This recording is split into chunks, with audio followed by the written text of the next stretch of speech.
চল হোম কোয়ারেন্টাইনে ভালো লাগছে। তোর বন্ধুদের সাথে খেলতে পারতেছি না, রুমে একা একা বসে থাকি, আর কি করা যায়। তোর একটা বন্ধু একটা ফোন দি। হ্যালো হ্যালো আতিফ, ওকে আসবে? আস মানুষ দেশ ও স্কুল বন্ধ। আরে জানি তো স্কুল তো সবাই বন্ধ। আচ্ছা তুই আসতে 5 মিনিট লাগবে। আচ্ছা আরে মনে হয় আসছে উঠছে রে। আসো। আসসালামু আলাইকুম। হাত ধরবে না, হাত ধরা কেন? ওকে নেন হাতে ধরে। বন্ধু আসছো? বসে বন্ধু আসো। এতদিন এসে আসছো তুমি, আর আমার কি বলবো, করোনার জন্য ঘরের মধ্যে আর কতদিন ধরে বসে রয়েছি। কি অবস্থা তোমার? আমার তো ভালো অবস্থাই। এখন তোমরা কেমন আছো? তোমাদের বাড়ির সবাই সুস্থ নাকি কারো জ্বর টর হয়েছে? না কেউ হয়েছে না। করোনা আতঙ্কে তো এখন বিশ্বে কত মানুষ মারা যেতেছে, আমার মনে কষ্ট। আর কি বলা, আসলে তো ইতালি তো চায়নার চেয়ে বেশি মানুষ মারা গেছে। তারা যে স্পেন, আমেরিকার মধ্যে নাকি বাংলাদেশে 50 জন মারা গেছে গোয়েন না। আর গোনা ছাড়া তো আরো অনেকজনই মারা গেছে। ওদের জন্য অনেক কষ্ট। আর ইতালির মধ্যে তো তারা প্রথমে সতর্ক হয় নাই।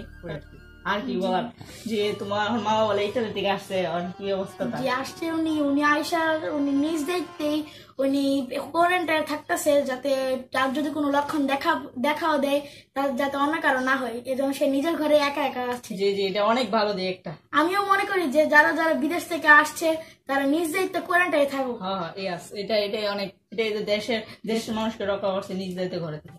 আর এখন কি করার, বই লাগতেছে, প্রতিদিন স্কুল বন্ধ, বন্ধুদের সাথে কথা বলতেছেন। তুই যাকে স্কুল বন্ধু হিসেবে আমার দায়িত্ব করে আমার বাড়ির পাশে দিকে আসতেন তুই দা। আর কি বলুন, আর আমার আম্মু তো সারাদিন পড়তে বসে বলে, আর টিভির মধ্যে পড়ালেখা দেয়। এটা অনেক বাংলাদেশ সরকার ভালো, তুই পড়স নি? জি করি তো, এটা আমাদের প্রতিদিন সকালবেলা দেখায় আমাদের, যে আর 6 থেকে 10 পর্যন্ত। আর কি করুন, বোর লাগছে অনেক। যে আসলে এখন আমার মনে হচ্ছে এখন আমার যাওয়া উচিত, কারণ এখন আমি থাকলে আম্মু চিন্তা করতে পারে। জি জি, বাইরে বেশিক্ষণ বাইরের মতো যাও। উফ গেছে বন্ধুরা, ভালো গেছে না? এই যা পড়তে বস, আবার পড়ার কথা। ইস, এখন আমি আবার কি করব, বাইরে যাই ফ্রি ফায়ার।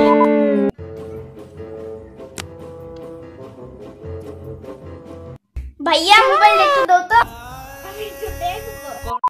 আসসালামু আলাইকুম। ভিডিওটি বানানোর মূল উদ্দেশ্য হলো করোনা ভাইরাস থেকে সবাইকে সতর্ক করা। আমরা করোনা ভাইরাস থেকে সতর্ক হতে যা যা করা উপায় সেগুলো আমরা বলবো। তো করোনা ভাইরাস থেকে সতর্ক হওয়ার জন্য আমরা প্রথমে যে উপায়টি, সেটা হলো বাইরে অতিরিক্ত যাব না। বাইরে যদি যাওয়া প্রয়োজনে পড়ে তাহলে আমরা অবশ্যই মাস্ক পরে যাব, এবং যে প্রয়োজনীয় জিনিসগুলো আছে করোনা থেকে বাঁচার জন্য সেগুলো আমরা ইউজ করবো, যেমন হাতে গ্লাভস এবং মাস্ক এসব ইউজ করে যাব। এবং বাইরে গিয়ে আসলে আমাদের তাড়াতাড়ি মানুষের সাথে সংস্পর্শ না আসার প্রয়োজন বেশি, এবং সবচেয়ে বড় কাজ হলো আমার বাইরের মানুষের সাথে বেশি মিশবো না, এবং সবসময় 3 ফুট দূরে থাকবো।